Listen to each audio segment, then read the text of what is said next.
you with Connect the World. I'm Becky Anderson. Now, they have suffered the ravages of war, and now it's getting worse. Displaced Sri Lankans, already stuck in squalid camps, must now endure the wrath of nature. It is, of course, monsoon season in the region. And as Sarah Seidner now tells us, torrential rain could turn a serious situation into utter disaster. Flash floods in Sri Lanka leave hundreds homeless and searching for dry ground. Government-run television released video of conditions in the south of the country where an estimated 700 people have been displaced. What the video doesn't show are the conditions in Sri Lanka's north, left in ruins after decades of civil war. The area still heavily restricted for outsiders. There, more than 200,000 internally displaced people had only tents for shelter during the 3 days of torrential downpours.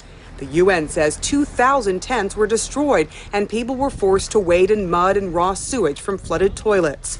According to an internal UN memo obtained by CNN, in one camp zone, the situation got so bad, reportedly more than 300 families gathered together to protest, prompting security forces to move in.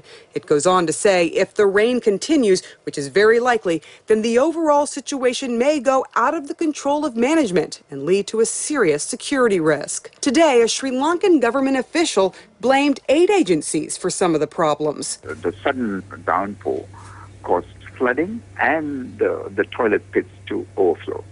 This would not have happened had the original suggestion made by the government to dig the pits deeper been followed by these agencies. But Human Rights Watch blames the government for failing to release the war-affected citizens from substandard camps. The main problem is that these people are being held as prisoners when they are, for the most part, civilians who are caught up in fighting. And if the government would just let them out, many of them would be able to go and stay with relatives or friends and have much better conditions. But the government says it still has serious security concerns and must screen out violent rebels hiding in the masses. It has said it will resettle the Tamil civilians within a year.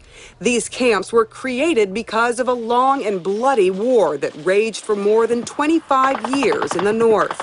Using terrorist tactics, Tamil Tiger rebels fought for a separate homeland, saying they were discriminated against by the Sinhalese majority. In May, Sri Lanka declared it had won the war.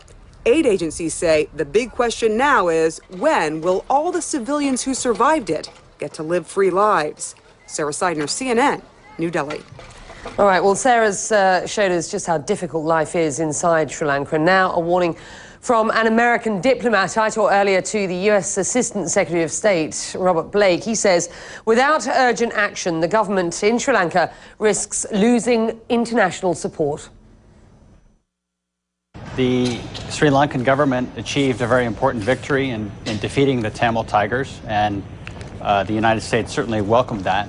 But now it's very important that the government take urgent steps to win the peace. And I think there are really two categories of steps. First, as you say, to work as quickly as possible to resettle the more than 250,000 internally displaced persons who were still in the camps, but then also to take needed steps to achieve political reconciliation. What sort of leverage do you think you have at this point? Well, I think that there are a number of countries that have expressed their concern, that are important donors of Sri Lanka. And I think Sri Lanka wants to remain a respected member of the international community, wants to be seen as a country that is a pluralist, multi-ethnic state. So it has its own interests in taking the steps that we and others are advocating. Will you prevent the aid getting to those who need it most if indeed the Sri Lankan government doesn't come good on what you hope they will? Well, the United States has been one of the largest providers of humanitarian assistance. We've provided more than $60 million, primarily in food aid, but in other kinds of assistance for the internally displaced persons over the last 2 years. And in terms of our future assistance, a lot will depend on the steps that Sri Lanka does take in the two areas that I mentioned.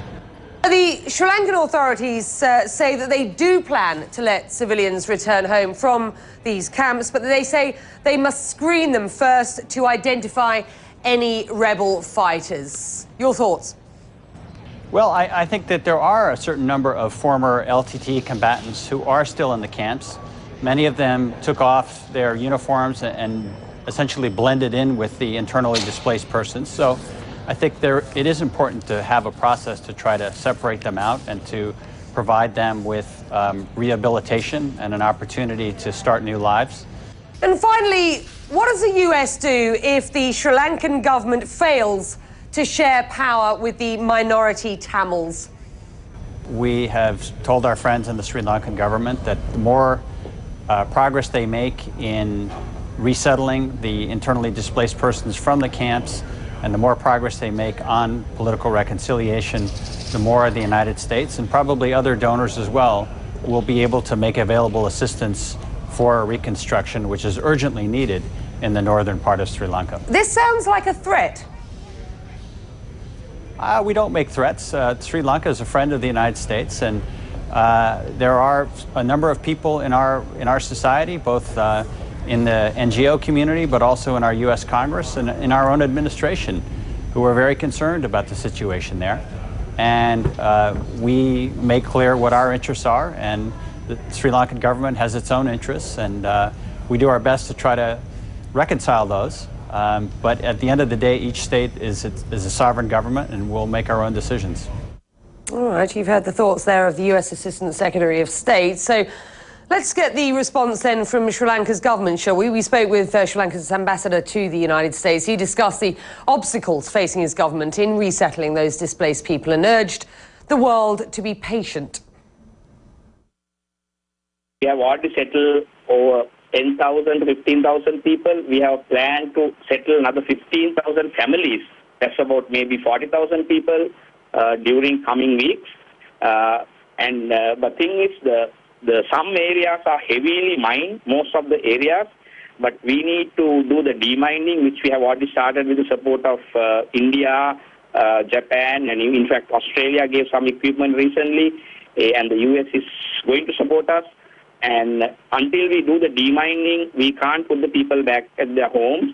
And also, some areas have been buried by the LTT, landmines, in addition to landmines, weapons, mortars, and a lot of other stuff, because it's for safety of the people. So President has come out with a 180-day plan, and it's going very well. So I think if everything goes well, we could finish everything within the next 6 months as he planned.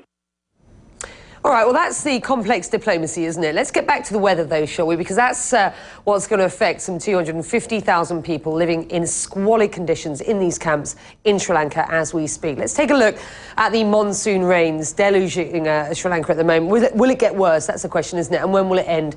Well, for some answers, let's bring in Guillermo Arduino.